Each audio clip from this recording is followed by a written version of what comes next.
It's the 14th day of July in the Lord's year 2014. I'm J. Michael McCoy, and this is Recovery Monday, brought to you by the good folks at Powell, CDC, and Unity Point Health.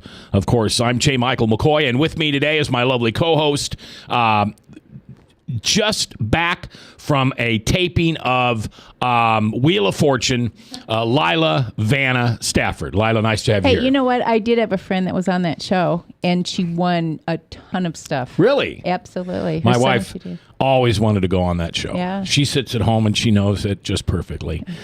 Chris is producing today as Ryan's still looking for the California girls. And my special guest today is Eric. Eric has 9 years, almost 10 years sobriety, but prior to that, what'd you say? You were arrested 4 times in 3 different states for alcohol related. You lost your entire family, and you never really got a career started till after you got sober. That'd be right. I wouldn't say I lost my family. It's not like I misplaced them. I think they just tried to misplace me, actually. Well, sure. Have they found you since? Yes, they have. Isn't that amazing how families can still work together and find ways to heal after so much hurt and harm? It is. But I think it speaks to the unconditionality of love. Yeah. I think. Yeah. That when we can find it to forgive and move forward. Was there alcoholism in your family? That's kind of an interesting concept, really, when you talk about it, because I'm adopted by trade. Yeah. So genetically, yes. But my family, no, not alcoholism. My father is a very normal 3-drink. Ooh, I've had too much. And my mother is the white Zinfandel ice cube in the glass, 1 glass lasts her 9-hour type drinker. Okay. So yeah, it was really kind of interesting. I don't think they really knew what they had going on. How did you find being adopted? How did you find your biological alcohol strain? Well, that was actually my wife. When we were getting ready to have our first baby, she found my biological mom to ask for medical history. Wow. Which was a surprise, and also a tribute to the power of Facebook. Really? Oh yeah. Okay. Absolutely. But it's something that you know, when I went up and met my biological family up in Northeast Iowa, and it was a really surreal experience. I'm sitting around with like these 10 or 11 people, and they're all drunk, and I'm the only sober person there, and I'm like, makes a little more sense. Makes a little more sense. 2 and 2 equals 4. So did your wife have the name of your biological mother? Yeah. Mm-hmm. Interesting. Did you know that I was adopted? I did not. Yeah, I'm adopted. Found my biological mother when I was 18. Nice. Yeah. In fact, she's coming to visit. Oh, she looks just like you, or you look like her. Yeah, I look like her. Do you? Yeah, yeah. Yeah, you look at my parents, my mom and my dad, you know, the folks that raised me, and you go, don't know where that comes from. And then you see a picture of my bio mom, and you go, now I get it. Yeah, I'm a redhead with a black-haired father and a blonde mom. It just doesn't make sense. So did your mother and father, biological mother and father, retain a relationship? No. No, I found them. So, I mean, I found them I found them 4 years ago. Okay. So, when I was 38. Okay. Yeah, so this is just recent. So, I mean, we're still in contact. Yeah. I said, but it's not really a come to the housey, visit-y type of relationship yet. It's more kind of we're kind of still in the feeling out phase, I guess. Yeah. Uh-huh. Well, I'd encourage you to, do whatever's comfortable. One of the nice things about being you and I and being adopted and being alcoholic, we have the skills and the tools to say, get out of my life. Yes, we do. Right? Oh, absolutely. We're in touch with ourselves enough that we can lift ourselves way above the moment and emotion and say, I really just don't want you in my life. And I don't think most people could say that because they're worried about hurting somebody else's feelings. But I think when you're a recovering alcoholic, you've been through just about every emotion you can imagine, and you know what feels right and you know what doesn't. I think when you're an active alcoholic, you can just as easily do the same thing. Get out. I never could. I could, but it was emotion driven. Oh. It didn't make sense to me. In other words, later on, it was, why'd I do that? Sure. That's not what I wanted to do. You mean a healthy decision? Yeah. While you're in There recovery. you Sure. go. Yeah, there we you can go. make A healthy decisions decision. when we're not drinking. Absolutely. Yeah. I agree with that. Yeah. Lila, how do you feel about that? I can't believe you've had 9 years, is it? Or Yeah, 7? 10 9? years Almost next 10 October years. 28th. It just seems like yesterday. I know, crazy, huh? Yeah. Well, it's funny because you really the meeting where we met was such a quintessential part of my experience because, my early part of recovery was, I was introduced to recovery at the age of 25. I didn't really actually start taking it even somewhat seriously until about 32. Okay. And that was only So 7 years into sobriety, you started taking it seriously? No. 7 years into at 25, I went to an AA meeting. I made it for 5 minutes, then I went back out and drank. Okay. So 7 years later, my brother-in-law at the time was going to meetings to work on his addiction, and he would just come grab me. Okay. And I would come to Saturday morning meetings, and I'd go to Sunday night meetings, and I went to all of them drunk. Wow. Stinking it up. And I would get the strangest looks. I'll bet. And I would just sit there I'm just stewing. Like, why am I even here? But it was good though, because those were the very same two groups I went to when I was ready to start taking it seriously. These very same people. And Is that our Saturday morning group? yeah. Yeah, you were there when I first started coming around, and then, just like all you other drunks, you just decide to disappear, and I have no idea where to find you, Sure. no idea, and then you pop back into our lives last Saturday. Yep. Late, I might add. Yeah. Oh, God, but who's looking? Huh? Hey, I said, but who's looking? late is winning the game. Yes, I know. Because if I'm late, that means and I showed up. It means I didn't not show up Right. because I was late. Right. That's a win. But I saw your face when you walked in. It was like, oh, I always think it's this 9:30. meeting started at 9 o'clock. I always think it's 9:30. All right, so when did you take your first drink of alcohol? Ooh, first drink, probably 6. Wow, where'd you get it? No, my dad was a griller. Okay. Summer times, grill time. Right. We'd sip the Pabst Blue Ribbon or Olympia Okay. to date that, right? Ooh. But he would always slip me a sip. Yeah. That was my first drink. Yeah. I mean, I didn't have a fight. I didn't drink the whole can. Right. But I mean, I loved it. Yeah. I mean, there's a picture of me actually as an infant in a stroller holding my dad's can of Budweiser. Oh, Wow. And I was just like, and when my mom showed me that, I was like, really, if that's not just a telling what's going to come soon? You know? Really? Yeah. When you hit 10 years and you throw yourself a party, you know the way they do, you ought to put that on the cover. Ought to put that picture on the piece of paper I should that find invites it. people. Yeah, I should ask her for it. But Put I mean, it on Throwback Thursdays. I should. No. I guess I could do that. My first drunk, I would say probably was 10 or 11. Wow. And that was at a wedding reception.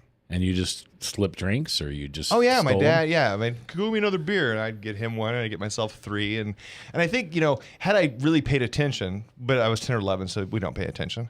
I might have been able to tell the difference that my father was having one, and in the time it took me to actually go get him one and come back, I was able to do 3 Oh my gosh, at 10. at 10. so did your parents know you were drunk? Oh, everyone knew I was drunk. I was Oh. actually found passed out at this party with the tap of the keg in my mouth. Oh. I was sucking out like a straw. Did you get in trouble, or they thought it was Everyone kind of cute? thought it was cute because, here's the 10-year-old drunk Yeah. throwing up, Yeah. feeling horrible the next day. Everyone's laughing, ha ha ha ha ha. But that was it was interesting. I mean, I don't know if today we would look at it the same way, Right. But it wasn't anyone's fault. It was just the time. Yeah. It's just how the time works. Yeah, So, today we wouldn't. yeah, We'd be scared to death that the police are going to come in, DHS is going to come in, Right. something horrible. Right. Now I want to stray off topic for just a second, but I'm interested. Do you think you being adopted, meaning not raised by your biological mother, had anything to do with you abusing alcohol and drugs? I think quintessentially, I think that there comes a point in time in everybody who has an addiction problem's life where we feel different than, Okay. or even in a sense mentally isolated, whether that perception is correct or not. And I think that I grew up with that. Yeah. I was in a class of 32 kids. I was the only adopted one. I was the only redheaded one. I was the only one that was tall. And that proceeded, Yeah. when I got into 8th grade, I was one of 2 kids in my class in the tag program, which upset a lot of parents. And by my 8th grade year, I was really outcast by my peers. And even By what grade? Eighth. Eighth grade. Yeah, yeah, by eighth grade. And But the tag probe was for smart people, right? I don't know. Yeah, I think it is. I don't know. I wouldn't classify myself in the smart category by listening to my story. I think you'll learn that. But Special needs. No, well, I think it is. Well, I was a teacher, but it was for the kids that could think beyond. Yeah. You were bored in class, and Yep. you needed to be stimulated Yep. with new information. yeah, and stuff. and, Yeah. and that upset people.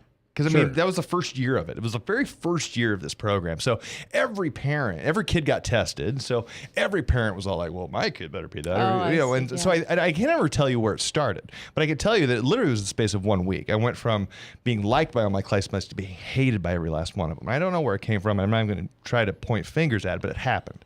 Yeah. And I have to acknowledge that it happened because that started a process. Yeah, I was the front page of my baby book was the letter from the orphanage telling my parents they had a 7-month-old boy if they would like to adopt me, and in my parents' credit, the orphanage told them to do that. Just keep it out in front. Let him know he's adopted. That's the single worst thing that ever happened to me. See, mine was the exact opposite. I found out. Okay, How old were you? 7.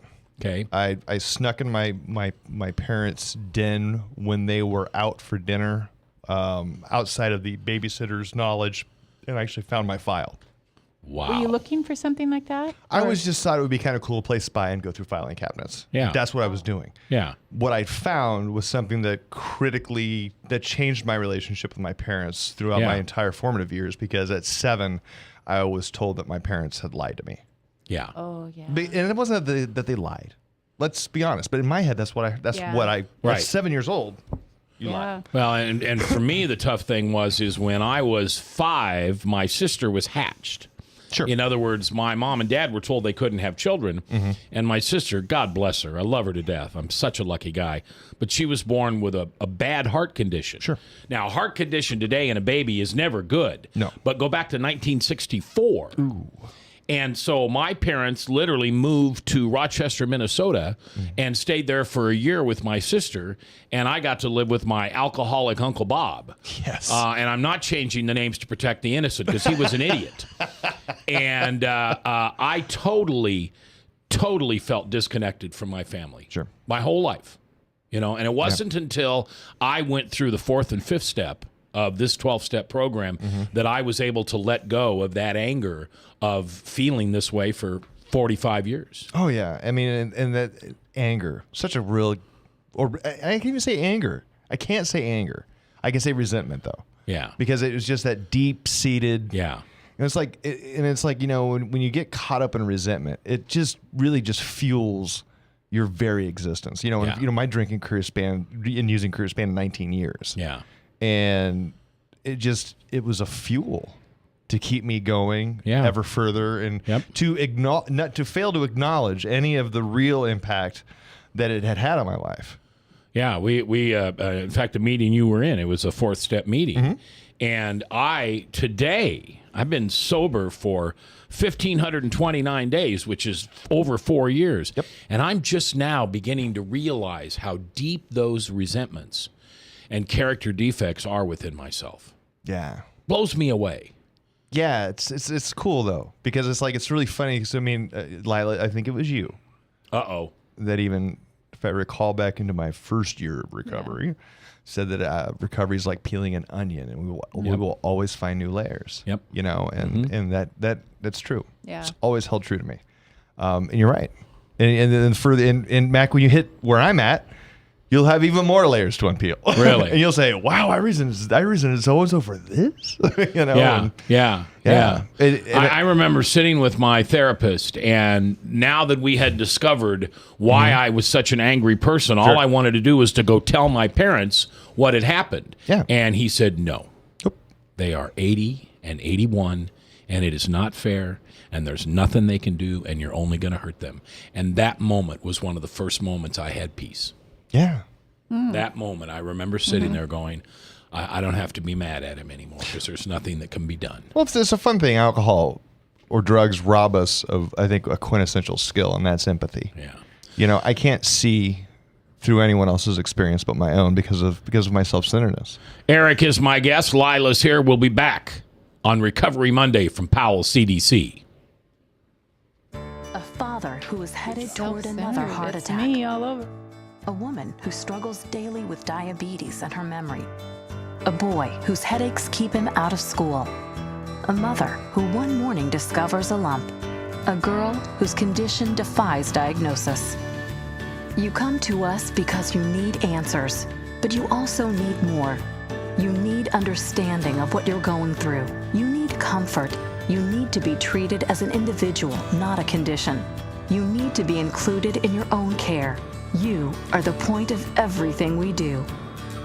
That's why we're changing to Unity Point Health. It's a model of care that will help us work better together, where the physician who knows you best takes the lead, coordinating your care through every step, from the hospital to specialists to rehabilitation to health services in the home and in the community, to making sure the treatments are effective.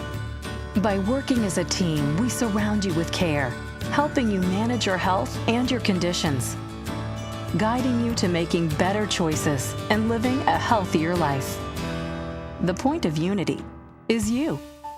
Unity Point Health. Hey, psst. Let me let you in on a little secret. You ready? Always try to do business with people, not places. Especially if you seek honest Christian business people. And when it comes to my car, I really need to trust who's working on it. Now, my family is so blessed. A few years ago, we found a family-owned automobile repair shop that operates as a Christian business also. Open, honest, reliable, trustworthy. It's AMCO on Hickman Road in front of Kmart. And it's a family-owned Christian operating business. This family treats your car as if it was their car. Everything from oil changes to transmission repair and everything in between. So the next time you feel the need to be at peace with your choice of who you can trust with your car, give AMCO on Hickman a chance to serve you. And tell them Max sent you. If Tom Coates from Consumer Credit of America was your personal webmaster, Tom would filter out all bad debt emails. If Tom was your mailman, you'd never get any debt reduction junk mail. If Tom Coates was a lineman, he'd block any phone calls offering to reduce your credit card debt. Hi, I'm Tom Coates with Consumer Credit of America, and we're still your best choice for credit counseling. We're local, we're accountable, and we can do more. You make the call when the time's right for you. When it comes to competition, there really is none for Consumer Credit of America. From the RE/MAX Real Estate Concept Studios, this is Webcast One Live. We're back on this Monday afternoon, 14th day of July. We appreciate you being here. Powell CDC and Unity Point Health bringing this program to you. And what is this program about? It's not really talking to the addicts or the alcoholics or the person with a food, what do you call it? Food addiction, food ailment, body ailment, body. What are you getting at? I'm getting at people who have bulimia and anorexic. Thought that was a body identity or something. Yeah, some of that is. If some people have that. Kind of walking into mental health there too. Yeah.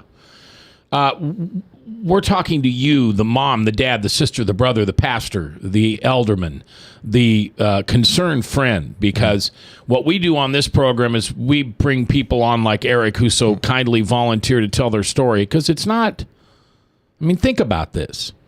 Think about the worst thing that you've ever done. And not only are you going to share it, but you're going to share it publicly. I mean, this radio program is public. You may say, well, it's a couple million people and that's about it. That's a couple million people who, if every one of them forwarded on, think how quickly that gets to 100 million. Because we as humans are hungry for this type of drama. Really? What did he do next? Wow, what happened? Because your life isn't interesting. Because you're a normie. And that's good. Thank you. Thank you. Thank you. Thank you for being a normie. A normie is someone who doesn't rise and fall to the emotions. They don't drink alcohol or drugs or anything else to excess. You're a normie, and that's the greatest compliment an addict or alcoholic could ever give you. I don't know very many of those people. Normies, You're attracted to what you are. Certainly. right? So I attract people that are messed up. I always Well- tell people that you hang out with the verb that you do the most, right? Yeah. Well, I got mad for the first couple years, and you guys probably both heard this. Here we are, we're willing to step to the abyss and look at ourselves like no one else could look at ourselves, and then be willing to take everything out of the garage and then put back only what's good for us. Not what we like or what we want or what we're comfortable with, what's good for us. That ought to be a normal person. Someone who can take a look at themselves and dissect themselves and look at those character defects and cast the ones off that harm people. But instead, those people that never do that are called normies, and we're the ones that are called sick. And we are sick. Well, you're not sick if you do everything you just said. Right. You're healing. Right. And Yeah. I would rather be someone that's healing. Yeah. Yeah. But you still got to live life on life's terms. Right. You've been sober almost 10 years. Life any easier today than it ever was before? It's different. It's different. I'm not right? going to go easier. Yeah, it's easier. It is easier. Okay. I can't say it's not because I get the opportunity every morning to wake up and make a decision. Yeah. Now it's not an intention, which was my entire drinking career. Which was, I define an intention as a thought followed by a thought, which means I could sit down and pontificate on my future ad nauseum and tell you what I was going to do, and I would do absolutely nothing. But I wake up every morning and make a decision when I'm going to hit feet at the ground to either do it differently, try to do it differently than the way I used to do it, or go back to the way I used to do things. And typically, so far, for about almost 10 years, I've made the decision to do it differently, and I try to back up everything I do in my day with that action. I remember one of the first phrases I learned in the 12-step program was do and say the next right thing. Yep. And I thought, well, that's brilliant. Somebody examined my brain and said, Mac, you know what the right thing is to say or do, but it's not the thing that you do naturally. Yep. So now do and say the next right thing. I wish I did that more often.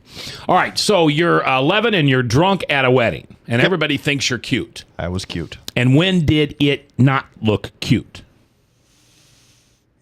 I would say The next morning. No, I mean, I guess when it stopped looking cute was the summer after my 8th grade year of school, because I had spent an entire school year being pretty much isolated by my peers. Okay. I didn't really have. I had maybe one, maybe two friends out of the whole deal, and even they kind of were like, "Sorry, man, you're kind of." Everyone's coming to get you, so we're kind of, and I'm, get out. Grenades getting thrown at my feet. I'm going to tell you two to get out of the room. Why not? But my sister was kind enough, because she was a little older than me. She took me into Des Moines to a teen night at a place called Temptations. I don't know if you remember it. In the I castle. remember Temptations. And I got to meet Lucky Lady. the Lucky Lady. Yep. Yes, and I got to meet a peer group in Des Moines that was a lot like me. They've been outcast and this and this and that and that, and they offered me some acceptance, and along came with them the most popular coping mechanism for young teenagers at the time, which was alcohol and drugs. Right. And it got ugly really early. Yeah. But I was also very skilled at a very young age at keeping things from my parents. I was able to really hide it well. Had you told your parents that you knew you were adopted yet? Yeah, I told them when I was 7. Okay. I told them, I handed them the file at 7. Okay. Said, "What's this?" And my mother broke down crying. My dad has this really weird thing he does where he bites his lip, but like he has this goatee he's had for years, and it shoots his goatee straight out forward like a diving board. And I just know right then and there things have gotten hairy at 7. And no, so yeah, I knew. I told them that I knew. And, Okay. And that I found out, and my mother had always kind of, I guess, made it very, very apparently clear to me that she did not want me to go find my biological mother. Something I've defied, obviously, in later in life, but or my wife did. I was going to say, would you have done it if your wife didn't seek it out for, medical information for your yet-to-be-born child? I don't know, Mac. I can't honestly tell you the answer to that because, in between 7 and 38, I got comfortable with who I was. So with that comfort came a peace or an okay with not knowing. I was okay with that. because I was getting more okay. I don't want to say I'm not completely okay with myself, but I'm getting more okay with myself daily. And so I was okay. I was okay with that. And then but when it showed up, I became keenly interested. Yeah. So I would say God has done a really good job of putting people in front of my life, whether I wanted them there or not. Yeah, he has a plan for your life. Oh yeah. You know, he has a plan for your life. Wish you would divulge it. It'd be great. Well, but that'd be no fun. Make life a lot easier. Yeah, if I know the ending of the movie, it's not. Lila, I know the end of the movie for you. You're going to save hundreds of souls from a life destined to drug and alcohol and fear and addiction. And then I'm going to be run over by a drunk. I've know, often that's thought I'm our going to be end, so right, mad right. if that happens. The ironic end. You won't know it. Yeah. You won't know it. No, I was going to say Hit by a that bus. you and Jim will move into Edgewater, and you'll just have your little condo there and on your rocking chair, and you'll sit there for 3 or 4 minutes every morning, and then you'll finally look at Jim and say, "Get out of my face. I don't want you sitting here." and that'll be retirement. Yeah. Oh, it sounds boring. I know it does. Eric is our guest today, almost 10 years sober. Tell me, when you met your wife, were you using and drinking and doing that then? No, No, you've been sober. I was chairing a meeting. Chairing a meeting, and she walked in. I will tell you, like I told you, and this holds true for my entire 9+ years of recovery. God and I have a battle going on. The people that I choose to have in my life and the people that he puts there. Okay. He put my wife there. That was not a choice. My wife walked into that room, and I knew who that was. The minute I saw her. And if you asked her the same thing, she would say this. She would agree with you completely that the minute we made eye contact, it was done. It was done. Lila, you've heard me say this. It was love at first sight when I met my wife. I mean, I like you just said, I remember that moment so very well. I can almost see her in mid-stride, you know? Yep. I was actually with my sponsor at the time. I leaned over and I said, "I'm going to marry that woman." And he looked at me and he laughed. Because, I mean, at the time I was working in a warehouse. So I was going to this meeting. Literally, I would get off work. I would drive to this meeting to chair it. And I'm filthy dirty. And she comes in just dressed well, looks good. I look like complete crap. I'm going to marry that girl. It's like a coal worker, blackface, with a lady dressed in pure white. I'm going to marry her one day. No one's going to believe that. How long ago was that? 8 years ago? 8 years. 7 years ago. 7 years ago. Yeah. Okay. And nope, gotta go 8. God, she's listening to this. She's gonna listen to this. That's 8. all right. Sorry, honey. That's okay. Guys aren't supposed to be able to do anything, but we can't count. No, we know that. And so, what was it about her that attracted you to her? Her honesty. Okay, I mean, she's beautiful. Yeah. She's got a great face. Yeah, she's really good looking. Yeah. Is that okay that guys talk like that in front of you? Well, we're guys. We're always going to speak about women like we're 8th grade. I know, but we're not, though. No, no, we're not. But we will quintessentially have those adolescent thoughts, and that was the weird part for me when I first saw my wife. It was because when let's be honest, let's talk like men for a second. I don't know what that even means, but if I'm at the grocery store and I see a very beautiful woman walking by, my thoughts instantly go to adolescence. There's a girl walking by right now. I have adolescent thoughts about her. Thank you very much. But when I saw my wife, those thoughts weren't there. And that was really interesting for me. It was a very pure and clean thought. It was. It was just it was more like a wow. What's the best thing about her? Her laugh. Really? Yeah. Got a great when laugh? she no, it's not a great laugh, but it's a laugh that always makes me laugh. Good. So she helps me not take myself so seriously. I always said that my wife cannot go before I go. I'm not that strong. I know my limits, and I'm not that strong. And one of the things I should do is I should record her laughing, because that silence will be something that will be deafening to me. Yeah. That silence from where she's not laughing. My wife and I have a way of making the mundane exciting. And that's just a great gift. Yeah. Yeah. All right. So you go to Temptations. Yes. You are now 12.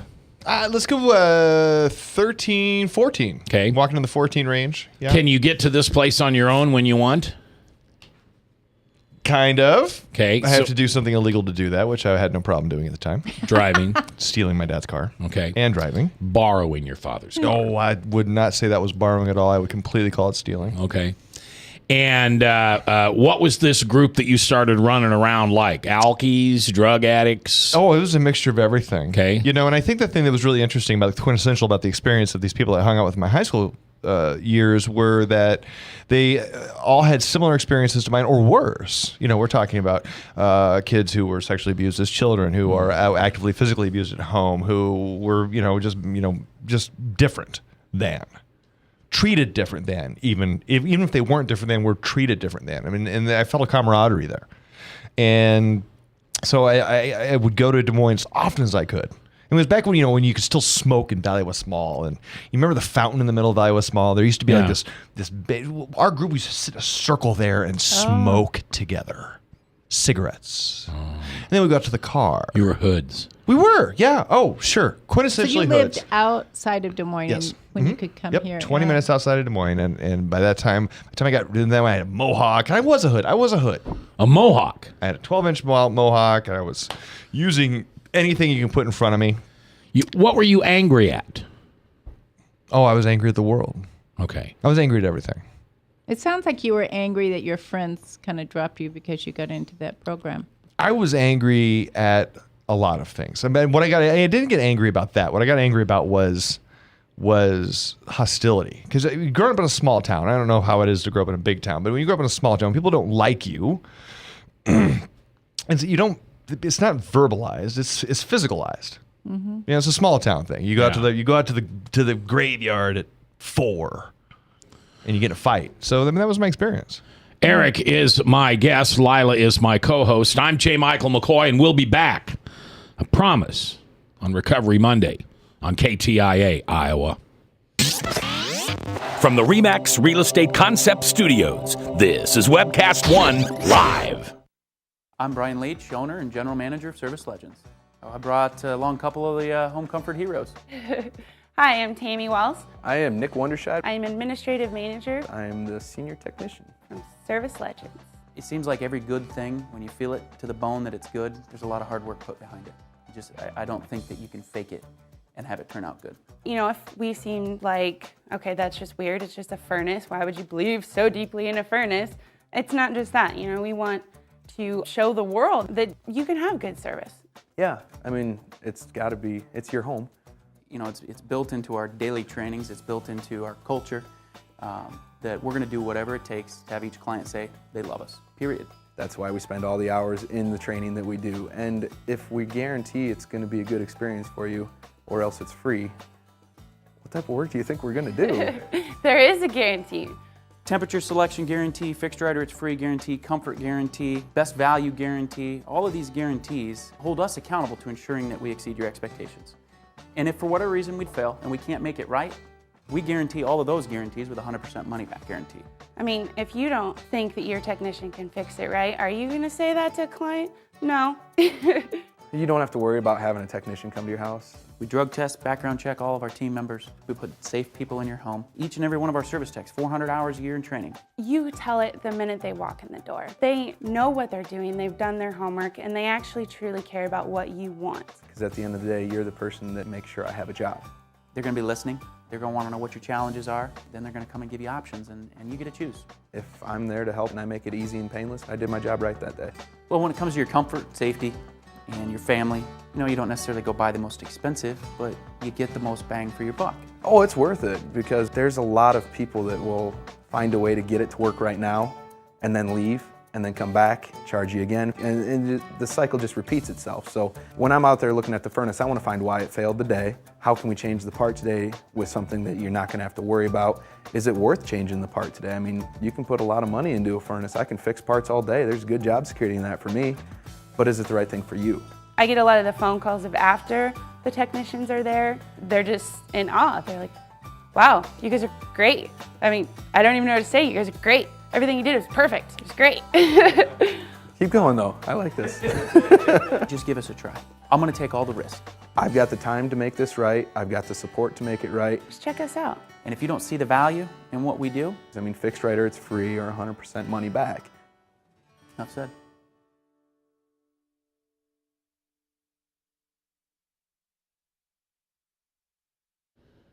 Welcome back. This is Recovery Monday, brought to you by the good folks at Powell CDC. You know, some of the things that we've talked about today are probably a little uncomfortable to you. Maybe a little, hits a little close to home. Maybe not you, but maybe your sister or your son. Maybe your neighbor or your pastor. And you're starting to feel a little nudging that maybe you could make a difference in this person's life, but you just don't know what to do. How do you approach it? Do you wait for them to be drunk and then yell at them and tell them they're alcoholics because they won't hear you? Or do you call their wife or their husband or somebody concerning and say, I really have a concern that Bob's drinking too much? That's not going to work either. But what you've got with this program is you've got Powell. You've got a local facility. You know Lila. You've got somebody that you can call on the phone and say, I really don't know how to do this, Lila, but I need somebody. I got somebody in my life, and they're just tearing it up. And quite frankly, I don't know how long they're going to make it. They haven't been sober in so many years. They've been smoking that crack pipe for so many years. Now you know somebody, and it's who you know and what they know. And Lila knows a lot. 27 years sober? 28. 28 years sober. A recovering alcoholic, food addict, counselor at Powell CDC. So I'm going to challenge you. Okay? I'm going to challenge you. You don't have any more excuses. You know who to call. The rest is up to you. Powell, CDC. Eric is my guest today. So you've got a mohawk. Not right now, but when you're in high school. Not presently, no mohawk. And are you a good student? I'm a bright one. I mean, you seem to me the kind of guy that would have skated through school and gotten C's just on your personality and never taken a book home. And if somebody would have somehow gotten you to focus on academics, you'd be a 4.0 with extra credit and bored to death. Close to the 4.0, still didn't take the book home. Okay. Now, you remind me of someone with ADD that needs to be stimulated with information and things to do. Did you just diagnose me, Lila? Kidding. I'm just joking. What'd you say? Did you just diagnose me there? She did. You remind me of that ADD person. What does that mean? I'm kidding you. But stimulated all the time, right? Yeah, with information and things to do and be busy and you would probably learn better that way than sitting and reading a book. I mean, you could probably read a book really quick, but I'm just saying doing things and keeping busy would be your thing. Well, I think the thing was school wasn't interesting. It was something that had to be done to get to where I wanted to go, which was college, which is where the interesting things were. So, yeah, I mean, you did what you needed to do to get to where you needed to go. And I needed to have better grades than C's to get into school at the time. So that's what I did. Just enough to get by, Mac. Always enough to get by. Always enough to get by. I know that. Yeah, I was there also. Phone's ringing. We'll take your calls at 244. What's 1-855-244-0077. You guys put on your headphones, if you will. Yes, sir. And nope, never mind. Not. Don't have to. Okay. All right. Sorry about Back that. off. So, at what point did alcohol and drugging cost you something? College. College was a great start. I flunked out of it twice due to finding drinking and use of drugs to be more entertaining. Same college? Yep, Iowa State. Go Clones. Okay. This is where it started. I was engaged to be married at 23. That fell through due to my drink. I've always been baffled by alcoholics who were able to get married while they were drinking. I was never able to accomplish that. Every woman was always had enough presence of mind to be like, yeah, I'm going to get out of this one. Yeah. And so you were going after healthy women, probably. I don't know. No. Oh, God. No, Lila. No, I don't. I would not qualify anyone, save my current wife, as healthy in any way, shape, or form. Yeah. I think that what I was going after was somebody to do the same things I did. Well, Yeah. but Lila's Yeah. got a good point, though. These women were smart enough to not hook up with you. They wouldn't marry you. Eventually, they dumped you. Yes, So they saw something that they didn't want to take any part in. this is true. Now, where are your parents in this whole thing? Have they just thrown their hands up and give up like when you were 16? No, they were pretty much in the back, and throwing money at the problem. Okay. Whenever I asked for it, and it wasn't that I'm like, oh darn you for throwing money at the problem, because if my kids would ever call me and say I need help paying, because I would never go for like I need money for drugs. I was I need help with the electric bill or rent or this or that. I'm a college kid and I'm poor, and Yeah. so they'd help me out, and I would take the residual money that I made. And I was a hard worker. Let's be honest. I went to college full time. I had 2 jobs because I had to have 1 job for my bills and 1 job for my booze. Okay. And and I will say this: any active alcoholic, we are hard worker. They are hard workers. Will work all day long to afford their habit. Yeah. We will work and work and work to do it. Yeah, I would agree with that. And I did that for years. Yeah. Now,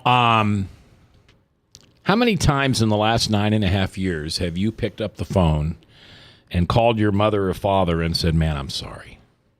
Man, I'm sorry." Oh, I don't say I'm sorry, Mac. Sorry is an adjective. I understand. An Excuse apology is a little bit more than that. So you've done that. Oh yeah.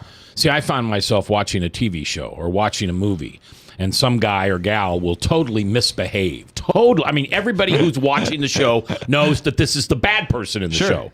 And I'll push pause, call my parents and say, "Hey, I was just watching this movie, and this kid, man, I'm just so sorry when I did that." And my folks have, supposedly forgotten it. With my parents, the way it was when my last night of drinking was a very important night for me, because it was when a lot of things bad happened. Okay. I can't tell you what happened on my last night of drinking. I have other people who could tell me that. I could tell you that my bartender said, I told my bartender that night that I got control of it this time. I got it. And I don't remember him telling him that. I can tell you that I know the name of the security guard who found me hanging half out of my car. And I know that if he would have not done one more pass and gone on his lunch break 5 minutes early, I would not be on this mic today. Really? Yeah. You had a wreck? No. I had a lethal mixture of alcohol, cocaine, and opiates in my system. Oh, my. Yep. I got this lovely scar on my chest from where a lovely surgeon, an ER doctor, cut it open to put a little pad on my heart and zap me back. Oh. And, yeah. You were gone. I was gone. 4.5, 3.5, I can't remember. 2.5, 3.5. I mean, he worked fast. It was somewhere in that Any 2 to bright 4 lights, voices, No. memories, light flash before Blacked out completely. Didn't know anything was going on. I woke up in a hospital room the next day and I was completely alone. No one there. Where was your mom and dad? They were not there. Sister? Nope. All gone. Because of me. They had it with you. Yeah. They'd had it with what I had become. Right. Not with me. 'Cause Yeah. I can honestly say I don't think when I was drinking and using, I was ever really truly being myself. I was being a version of me that had been contorted through anger and hatred and resentment and drinking and drugging. But I don't think it was me. No, it wasn't you. But it wasn't the person that God created. No. You had become something that the accuser. And the day before that all happened, I got fired from my job and evicted from my apartment on the same day. Whoa. Boy. It was awesome. And my boss at the time was my best friend who fired me. He said, I just can't do it anymore. Done with you. Because you're drunk and an idiot. Never But you know what? It probably took everything that happened to you in order for you to change. Yeah. It was that moment, though, when I woke up in the hospital room and then the doctor was giving me the spiel, and you need this and you need that. And it was the 25. At 25, I was introduced to recovery by a guy named Fred Knapp, who works at Broadlawns. And that man did a great job of ruining my drinking for 7 years. Didn't stop it, but he made it harder for me. yeah. I resented him a lot more. So you went when I back drank. out and drank another 7 years after this? Well, no, after treatment. No, I was 32. when my last night happened of drinking. Oh, okay. August 27th. I was going to beat you up if you were going to Come tell on me at you me. went out and drinking after all that. August 28th, I woke up a hospital room and no one was there, and I was completely alone. And all I knew what to do after they discharged me was to get in my car, which I had a quarter tank of gas left. I had $15 in my pocket and 2.5 packs of cigarettes, and I went to an AA meeting. Eric's my guest. Lila's my co-host. I'm Mac. What his life is like now in all its glory. It's coming up next on Recovery Monday. A father who is headed toward another heart attack. A woman who struggles daily with diabetes and her memory. A boy whose headaches keep him out of school. A mother who one morning discovers a lump. A girl whose condition defies diagnosis. You come to us because you need answers, but you also need more. You need understanding of what you're going through. You need comfort. You need to be treated as an individual, not a condition. You need to be included in your own care. You are the point of everything we do. That's why we're changing to Unity Point Health. It's a model of care that will help us work better together, where the physician who knows you best takes the lead, coordinating your care through every step, from the hospital to specialists to rehabilitation to health services in the home and in the community, to making sure the treatments are effective.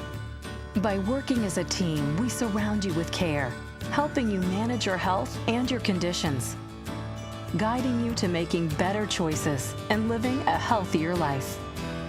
The point of Unity is you. Unity Point Health. Hey, what's wrong? Logan wants Let's Rock Elmo for his birthday, but since Steve lost his job, I don't think we can afford it. What did you do for money last year when you and John were struggling to make ends meet? My secret? I went to Me and Mommy to Be. We sold all of Megan and Ryan's clothes and toys there. They give back the highest percentage on their items in the area. And it was so easy. Megan's clothes? She's 15. Yes, they can sign newborn through trendy teens. We're not struggling now, but I'm gonna keep saving and making money at Me and Mommy to Be. From the RE/MAX Real Estate Concept Studios, this is Webcast One Live. We're back on the 14th day of July. I don't allow people to hear laughter when the microphones come on and not know what's going on. I just made the comment that I've been 4 years sober, and I wouldn't believe some of the issues I have in my life. And right before the mic came on, Eric said, I would. So that's funny. So you had to be here. All right, so you're in the hospital. You wake up. You've had something poked into your chest. You now have a scar for life. You got a quarter tank of gas, 2 packs of cigarettes, and you got a choice. You could go back to the bar or go to a meeting. Now, how did you know about 12-step meetings? Well, at 25, like I told you, when I first got introduced to recovery, I got introduced to an AA meeting through treatment. And treatment was not an option at the time. It was the nudge from the judge flavor. The nudge from the judge. Gotta love those. Love those judges. Definitely concerned about my well-being. But it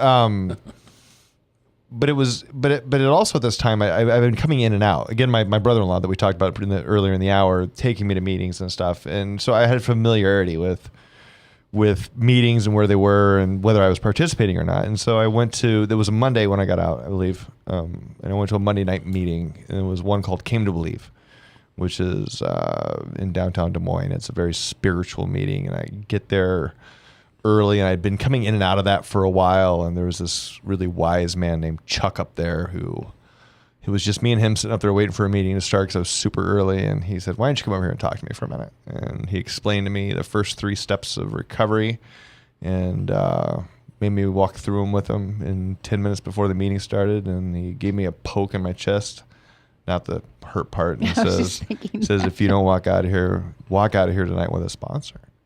And it's not going to be me. Wow. That's what he said. So you got your first sponsor that night. Yep. How long did you keep that sponsor? Still 2.5 years. 2.5 years? No. Okay. No. So tell people what it's like. What's what like? Somebody's listening to this, and they've totally related to your first 30-some years. But they haven't had the car deal. They haven't been in the hospital. They haven't been rejected by their family. Okay. But they're all just one drink away. Oh, nice. Tell them what they need to hear to stop them from going down that endless, destructive path. Wow. Or what's changed for you? What's better? What's now? better for me? Mm-hmm. I don't know. I guess I like who I look at in the mirror today. You know, I think that the one thing, like if I'd rather say this. Can I just give you the 3 things that Sure. recovery has given me? Sure. I think those are the top 3 things that I've learned in my recovery is this. Recovery happens most when no one is looking. Okay. So what that means is that, you know, my challenge is to be, I guess, as consistent of a person I am in front of you as I am behind my closed door alone. Okay. 2, I've learned that we will rise to the amount of love given us. We will rise to the amount of love given us. Yes. We will rise to the... So that person who gets more and more love will rise higher and higher. Absolutely. Okay. I got you. I was freely loved by a group of people who did not know me. All they knew was I was a miserable drunk. Okay. And I went from homeless in the backseat of my car to college-educated, career-minded, married, home-owning 2 kids and car payments and dogs and cats. I think I've risen to the amount of love I've received. Wow. At least I hope I have. Okay. And 3, I will impact people no matter what I do, right or wrong. And I will rarely know who I've impacted. Right or wrong. Right That's or wrong. important. So in other words, you recognize that somebody's always watching. Yeah. And that you have an opportunity to either be you're going to be an example to them. The question is, are you a good example or a bad example? Absolutely. And what makes you a good example?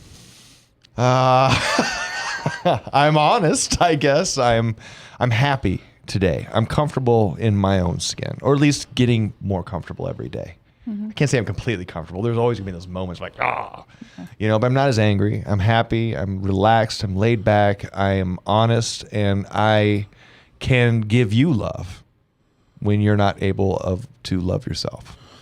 Are you? It's got to mean something to you that their kids will never see daddy drunk. I hope they don't. I can't guarantee that. I can guarantee that my daughters will not see their dad drunk today. Okay, question. Because I know why you said what you did. Because that's the normal. That's what we're supposed to say. We're not supposed to say, I'm never going to drink again. Lila, why not? I mean, if you can look at your spouse and say, I'm going to love you forever. If you can look at your child and say, there's nothing in the world that you could ever do that would make me not love you. Why can't you also say, I'm never going to drink again? Well, that would be my intentions, but we never know how we're going to face different circumstances that come our way. Those are unpredictable. I can tell you that I'm pretty sure I won't, but that doesn't mean that I will, because I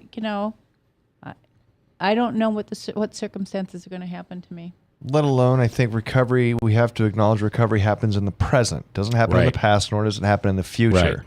So I only can be in recovery today. Today, right now. And my time in this program is just merely a result of being in recovery today.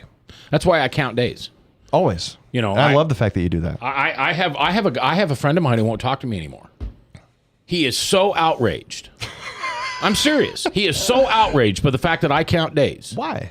He hasn't talked to me in 6 months. Well, as I was told to me by a very wise man, you cannot keep what you do not claim. You cannot keep what you... Oh, yeah, right. So if you have the time, claim it. Well, however you want to. Claim it in hours. Have fun. Who cares? Yeah. It's your recovery, no one else's. Well, my sponsor said to me one night, because he knows that I drank 5:36 in the evening, and by 8 or 8:30 I was in bed, and I never drank in the morning. So he said, just don't drink before you go to bed. Nice. So if I don't drink before I go to bed tonight, I'm at day 1530 now. And to me, keeping track of those days is the most important number that I can keep track of. Then keep them. Yeah, well, I just can't say it around him. Why? I don't know. That's just goofy. No one should. I mean, because your recovery is yours. Right. And I don't. And so, like, for me, I don't take chips anymore. I don't. I'll claim the time, but I don't take chips. I don't know why. I don't. You claim days. Fine. Yeah. That's a great thing about recovery. And I guess if there's something I would tell somebody who's right on the edge. Yeah. Right?